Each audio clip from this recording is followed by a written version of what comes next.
નમસ્કાર વિદ્યાર્થી મિત્રો, આજે આપણે જોઈશું ધોરણ 6 વિષય ગુજરાતીમાં પાઠ નંબર 6 રાષ્ટ્રીય શાયર ઝવેરચંદ મેઘાણી ના સ્વાધ્યાયનું સંપૂર્ણ અને સચોટ સોલ્યુશન।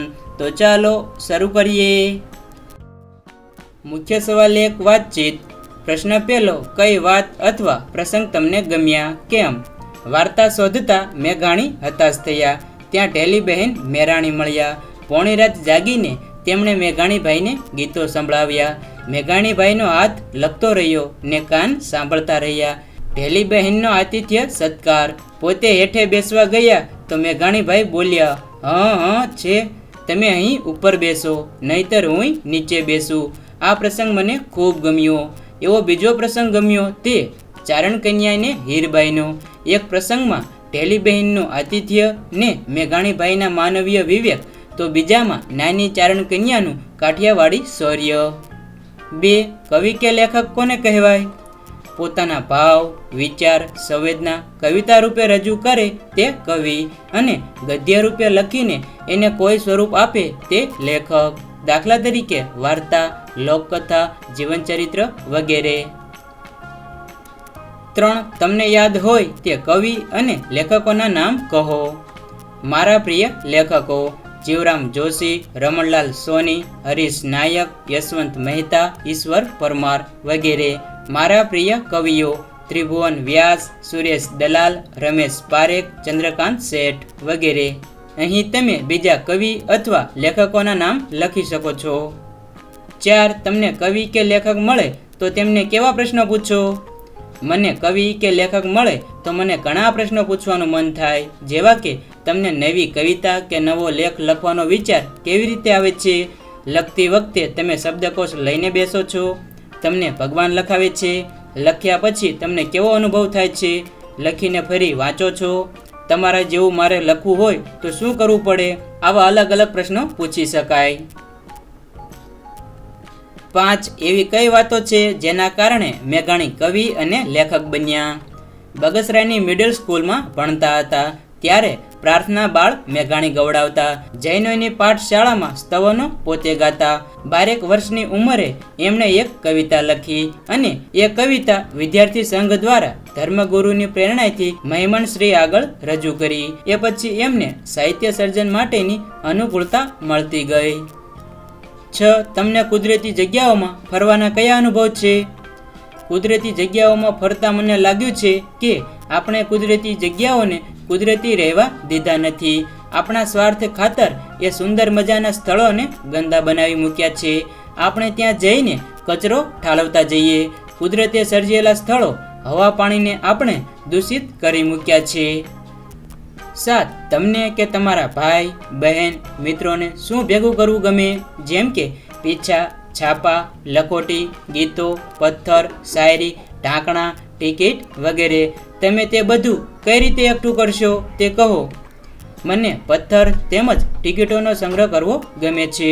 હું ખાસ કરીને નદી કિનારેથી કે પથરાળ પ્રદેશોમાંથી જુદા જુદા કેટલાક રંગીન તો કેટલાક પોચા પથ્થરો એકઠા કરું છું। પત્ર મૈત્રી દ્વારા મારા મિત્રોની સહાયથી જુદા જુદા સમયની ટિકિટોનો સંગ્રહ કરી સંગ્રહપોથી તૈયાર કરું છું। 8. હજારો વર્ષ જૂની પંક્તિઓ ઝવેરચંદની જેમ ગાવાનો પ્રયત્ન કરો।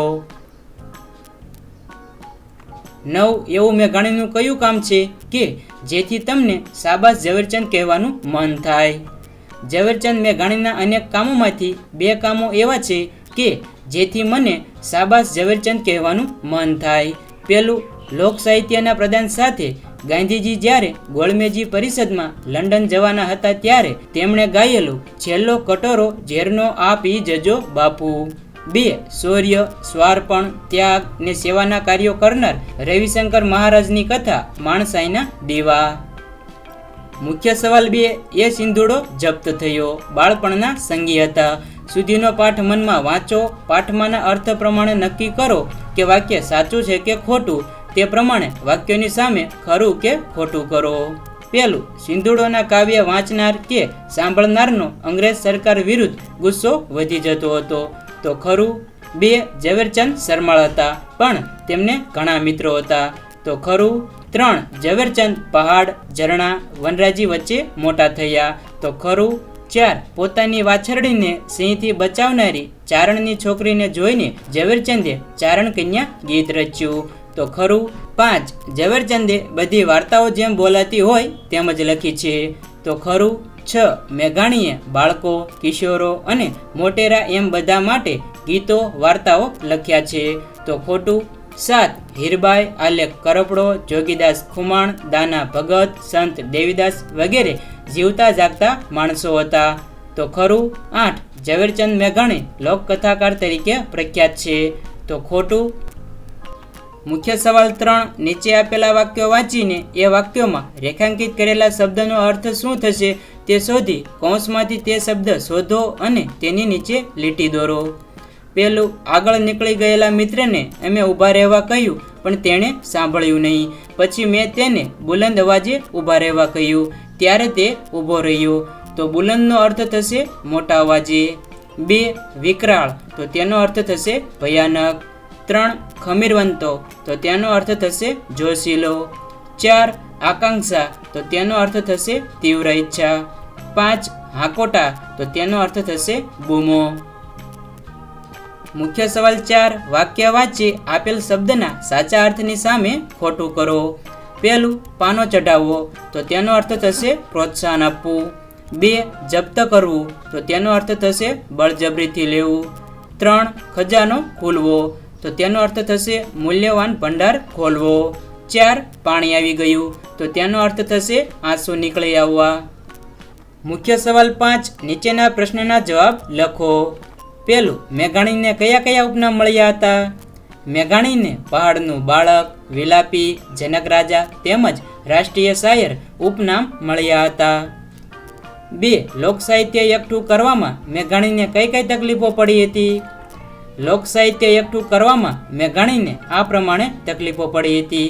એ વખતે વાહન વ્યવહારની પૂરતી સગવડો ન હતી. ગામડે ગામડે ઘોડા કે ઊંટ પર બેસીને ફરીને કથાઓ, ગીતો એકઠા કરવાનું કામ મુશ્કેલ હતું. ભોજન વગેરેની સગવડ પણ મળતી ન હતી. રેકોર્ડિંગની સગવડ ન હતી. લોકો પાસેથી માહિતી ન મળે તો ફેરો પડતો. 3. ઝવેરચંદ પોતાને પહાડનું બાળક કેમ માનતા હતા? ઝવેરચંદ પહાડ અને પથ્થરો વચ્ચે ઉછર્યા. જમાદાર પિતાની બદલીઓ ડુંગરાળ પ્રદેશોમાં થતી એટલે એમને ખેતરપાદર, નદી પર્વત સાથે દોસ્તી થતી રહી. પહાડ ભેદતી નદીઓ, એના ઊંડા ધરા ને એ ડુંગરની બખોલો તેમના બાળપણના સંગી હતા. તેથી ઝવેરચંદ પોતાને પહાડનું બાળક માનતા હતા. 4. ઝવેરચંદ વેકેશનમાં લાખાપાદર શા માટે પહોંચી જતા?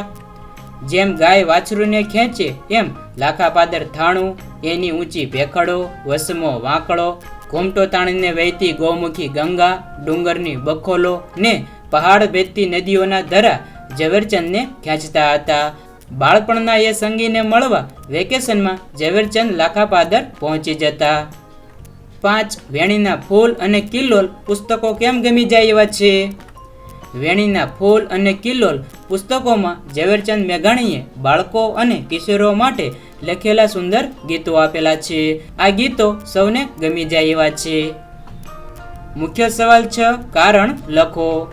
ઉદાહરણ જોઈએ તો ઉમાશંકર જોશીએ ઝવેરચંદને લોક સાહિત્ય વાળો કહ્યા હતા, કારણ કે તેમણે લોક સાહિત્યને શોધી નોંધવાનું, લોકોની જબાન પરથી કાગળ પર ઉતારવાનું અને લોક સાહિત્યને આખા ગુજરાતમાં ફેલાવવાનું કામ કરેલું. પહેલું, સિંધુડોના સર્જકને 2 વર્ષની સજા ફટકારવામાં આવી, કારણ કે રાજ અંગ્રેજોનું હતું. એમની સામેના સત્યાગ્રહ આંદોલનના ભાગરૂપે સિંધુડોના શૌર્ય જગાડનારા આ કાવ્યોએ અને એના સર્જકે લોકોમાં અહિંસક યુદ્ધની આગ ઊભી કરી. એ વધુ ન ફેલાય એ માટે અંગ્રેજ સરકારે રાજદ્રોહના આરોપસર સિંધુડોના સર્જકને 2 વર્ષની સજા ફટકારવામાં આવી. 2. ઝવેરચંદનો કાવ્ય રચવાનો શોખ વધતો જતો હતો, કારણ કે ઝવેરચંદને ગાવા ગવડાવવાનો શોખ હતો. બગસરાયની મિડલ સ્કૂલમાં એ પ્રાર્થના ગવડાવે ને જૈનોની પાઠશાળામાં સ્તવનો ગાય. જૈન ધર્મગુરુ પાસે એક શેઠ આવેલા. મેઘાણીએ એક પદ્ય રચના કરીને વિદ્યાર્થી સંઘે તે ગાય. બસ ત્યારથી જ ઝવેરચંદનો કાવ્ય રચવાનો શોખ વધતો ગયો. 3. ઝવેરચંદના મિત્રોએ તેમને વિલાપી નામ આપ્યું, કારણ કે ઝવેરચંદ અમરેલીની હાઈસ્કૂલમાં ભણતા હતા. ત્યારે એને કલાપીના કાવ્યોનો પરિચય થયો. કલાપીના કાવ્યો ઝવેરચંદ એટલી દર્દભરી રીતે ગાતા કે મિત્રોએ એમને વિલાપી નામ આપ્યું ને તેમણે પણ વિલાપી ઉપનામ સ્વીકારી લીધું. 4. કોલેજમાં ઝવેરચંદ તરફ સૌનું ધ્યાન ખેંચાતું, કારણ કે કોલેજમાં બેઠી દડીનું શરીર, ભીનો વાન અને ભિન્ન પોશાક, ટચાક જેવી મોટી ઊંડું નિહાળતી કોઈ ગંભીર વિચાર કરતી આંખો, કુછળિયાળા વાળ અને મર્દાનગી ભરી ચાલથી ઝવેરચંદ તરફ સૌનું ધ્યાન ખેંચાતું હતું. 5. મેઘાણી, બારોટ, ચારણ, ગૃહિણીઓ પાસે લોકસાહિત્ય માટે જતા, કારણ કે કોલકાતાથી પાછા આવ્યા પછી અડાળા દરબારે સોરઠી બહારવટિયા અને સંતોની વાતો કહી. આથી લોકસાહિત્યને એકઠું કરવામાં મેઘાણીને પોતાનું જીવન કાર્ય દેખાયું. મુખ્ય સવાલ 7. મેઘાણીએ કઈ રીતે લોકસાહિત્ય એકઠું કર્યું? ઘટનાક્રમ યોગ્ય રીતે ગોઠવો. પહેલું થશે સૌરાષ્ટ્રમાં ગામડે ગામડે ફરે. બીજું થશે કોઈ વિસ્તાર કે વ્યક્તિને કોઈ ખાસ પ્રકારનું ગીત આવડે છે કે કેમ તે શોધે. ત્રીજું થશે એ વ્યક્તિએ ખાસ કામ કર્યું હોય તો તેની વાતો લોકો પાસેથી જાણે. ચોથું થશે જેને ગીત યાદ હોય તે બોલે અને મેઘાણી તે લખી લે. પાંચમું થશે લોકો વાત કરે તે નોંધી લે. છઠ્ઠું થશે ઘરે પહોંચીને લખાણ સરખું કરે, લોકોને ગમે તે રીતે સુધારા કરે. સાતમું થશે મળેલી વાત પરથી વાર્તા બનાવે. આઠમું થશે આવા ગીત અને વાર્તાઓ ભેગા થાય એટલે તેની ચોપડી છપાવે. મુખ્ય સવાલ 8. કોષ્ટકમાં વિગતો ઉદાહરણ મુજબ લખો. વર્ણનની વિગત: ઝવેરચંદ મેઘાણી તમને પ્રભાવશાળી લાગતા સ્ત્રી પુરુષ રાજા રામમોહન રાય. પહેરવેશ: બેંગ્લોરી ઘાટની ટોપી, લાંબો સફેદ કોટ, પાની સુધી પહોંચતું ધોતિયું, બગસરાનો છોગું રાખી બાંધેલો ફેંટો. રાજા રામમોહન રાયમાં લાંબો કોટ, લાંબા વાળ, ઉપર ગોળ બાંધેલી પાઘડી. શારીરિક દેખાવ તો ભીનો વાન, બેઠી દડીનું શરીર, ઊંડું નિહાળતી કોઈ ગંભીર વિચાર કરતી આંખો, ગુછળિયાળા વાળ, મર્દાનગી ભરી ચાલવાની છટા. રાજા રામમોહન રાયમાં ગંભીર છતાં તેજસ્વી આંખો, સારી એવી ઊંચાઈ, રૂઆબદાર વ્યક્તિત્વ, સ્વભાવ શરમાળ, ઓછું બોલનાર. રાજા રામમોહન રાયમાં સત્યનિષ્ઠ, માનવતાવાદી સ્વભાવ. આપેલું નામ તો વિલાપી અને જનક રાજા. રાજા રામમોહન રાયને સમાજ સુધારક અને રાજા. વિશેષતા તો લોક સાહિત્યવાળા, ઓછા બોલા, શરમાળ, પહાડનું બાળક. રાજા રામમોહન રાય સત્યપ્રથા નાબૂદી, બ્રહ્મો સમાજ સ્થાપક, અસ્પૃશ્યતા નાબૂદી. મુખ્ય સવાલ 9. ઝવેરચંદ મેઘાણીનું પાત્રાલેખન 100 શબ્દોમાં કરો. તો વિદ્યાર્થી મિત્રો, અહીં આપણે ઝવેરચંદ મેઘાણીનું પાત્રાલેખન કરેલું છે. અહીં તમે વિડીયોને પોઝ કરીને લખી લેજો.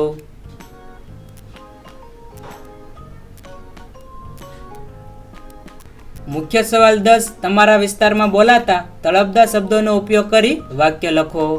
જેમ કે ક્યાં તો ચા, ખેતર તો શેતર, નિશાળ તો નેહાર, રકાબી તો અડાળી. કેટલાક તળપદા શબ્દો: ભાતું તો ભોજન, વરતવું તો ઓળખવું, ભો તો ભય, ઈવો તો તેવો, લાંગ તો મરોડ, ઈવડા તો હેવડા, ઓમ તો આમ, હેઠે તો નીચે, બુઢો તો ઘરડો, હાવજ તો સિંહ, આસ્તે તો ધીરે, પોક તો બૂમ, મગદરા તો મચ્છર, કોરું તો સૂકું.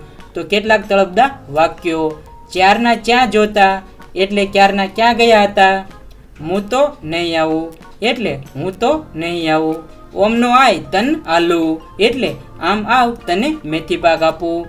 બુન મને તો ચાંય ગમતું ન, બહેન મને તો કાંઈ ગમતું નથી. હેડો હવ એ તો આબુ હવ તો આવ એટલે ચાલો હવે એ તો આવું હશે તો આવશે. મુખ્ય સવાલ 11. કૌંસમાં આપેલા શબ્દોમાંથી ગદ્ય ખંડમાં યોગ્ય શબ્દ ગોઠવો.